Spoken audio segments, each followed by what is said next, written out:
Hello, ഹമിൻസ് cooking വേൾഡിലേക്ക് എല്ലാവർക്കും സ്വാഗതം.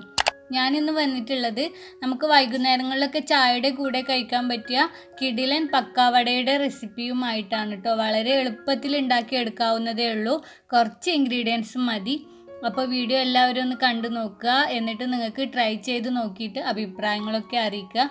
പിന്നെ നിങ്ങൾക്ക് ഈ വീഡിയോ ഇഷ്ടപ്പെട്ടിട്ടുണ്ടെങ്കിൽ ലൈക്ക് ചെയ്യുക, ഷെയർ ചെയ്യുക. അതുപോലെ നിങ്ങൾക്ക് എൻ്റെ ഈ ചാനൽ ഇഷ്ടപ്പെട്ടിട്ടുണ്ടെങ്കിൽ പ്ലീസ് ഒന്ന് സബ്സ്ക്രൈബ് ചെയ്യുക കേട്ടോ. അപ്പോൾ നമുക്ക് വീഡിയോയിലേക്ക് പോവാം.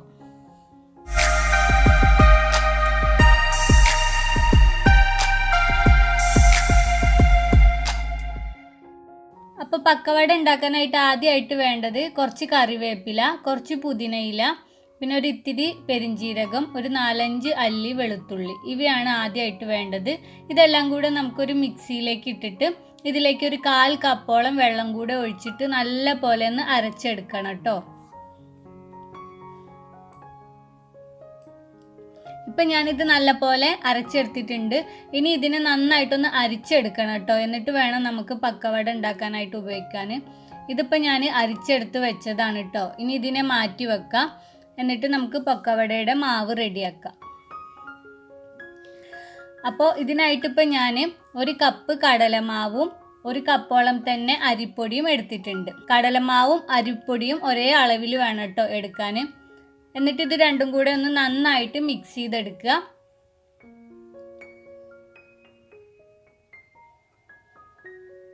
ഇപ്പോൾ ഇത് രണ്ടും നന്നായിട്ട് മിക്സ് ചെയ്തെടുത്തിട്ടുണ്ട്. ഇനി ഇതിലേക്ക് ഞാൻ 1.5 ടീസ്പൂണോളം മുളക് പൊടിയും അതുപോലെ ആവശ്യത്തിന് ഉപ്പും കൂടെ ചേർക്കുകയാണ്. പിന്നെ കുറച്ച് കായപ്പൊടിയും കൂടെ ചേർക്കാണ്ട്, ഒരു പിഞ്ച് കായപ്പൊടി മതി, കൂടുതലൊന്നും വേണ്ട. പിന്നെ ഇതിലേക്ക് നമ്മളിപ്പോൾ അരച്ചു വെച്ച അരപ്പുണ്ടല്ലോ, അതും കൂടെ അങ്ങ് ചേർക്കുക. എന്നിട്ട് നന്നായിട്ട് മിക്സ് ചെയ്തെടുക്കുക കേട്ടോ. ഇപ്പോൾ ഇതെല്ലാം കൂടെ മിക്സ് ചെയ്തെടുത്തിട്ടുണ്ട്. ഇനി ഇതിലേക്ക് കുറേശ്ശെ വെള്ളം ഒഴിച്ചിട്ട് നല്ല പോലെ മാവ് കുഴച്ചെടുക്കണം കേട്ടോ. നമ്മൾ ചപ്പാത്തിക്കൊക്കെ മാവ് കുഴക്കൂലേ, അതുപോലെ നന്നായിട്ട് കുഴച്ചെടുക്കുക. ഇപ്പോൾ മാവ് നല്ലപോലെ കുഴച്ചെടുത്തിട്ടുണ്ട്. ഇനി ലാസ്റ്റ് ഇതിൻ്റെ മുകളിൽ ഒരു 2 ടേബിൾ സ്പൂൺ സൺഫ്ലവർ ഓയിലും കൂടെ ഒഴിച്ചു കൊടുക്കുകയാണ്. എന്നിട്ട് വീണ്ടും ഒന്ന് നല്ലപോലെ ഒന്ന് കുഴച്ചെടുക്കുക. ഇപ്പം നമ്മുടെ പക്കവടയുടെ മാവ് റെഡി ആയിട്ടുണ്ട്. ഇനി സേവനായി എടുത്തിട്ട് ഇതുപോലുള്ള ചില്ലിട്ട് കൊടുക്കുക കേട്ടോ. എന്നിട്ട് സേവനായുടെ അകത്ത് നല്ലപോലെ ഒന്ന് എണ്ണ പുരട്ടി കൊടുക്കണം. അതിനുശേഷം നമ്മൾ ഉണ്ടാക്കി വെച്ച മാവ് ഇതിൻ്റെ അകത്തേക്ക് ഇട്ട് കൊടുക്കുക. എന്നിട്ട് ആദ്യം ഒന്ന് ഇതുപോലെ പ്രസ് ചെയ്ത് കൊടുക്കുക കേട്ടോ. ഇങ്ങനെ മുറിയാതെ വരുന്നുണ്ടോ എന്ന് നോക്കണം. ഇപ്പോൾ ഇതാ കണ്ടോ, ഇത് കറക്റ്റായിട്ട് വന്നിട്ടുണ്ട്. ഇനി ഇതിനെ എണ്ണയിലിട്ട് നമുക്കൊന്ന് ഫ്രൈ ചെയ്യാം.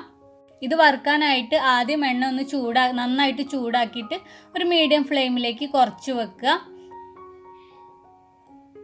എന്നിട്ട് ഈ മാവ് ഇങ്ങനെ ചുറ്റിച്ചിട്ട് എണ്ണയിലേക്ക് ആക്കി കൊടുക്കുക കേട്ടോ.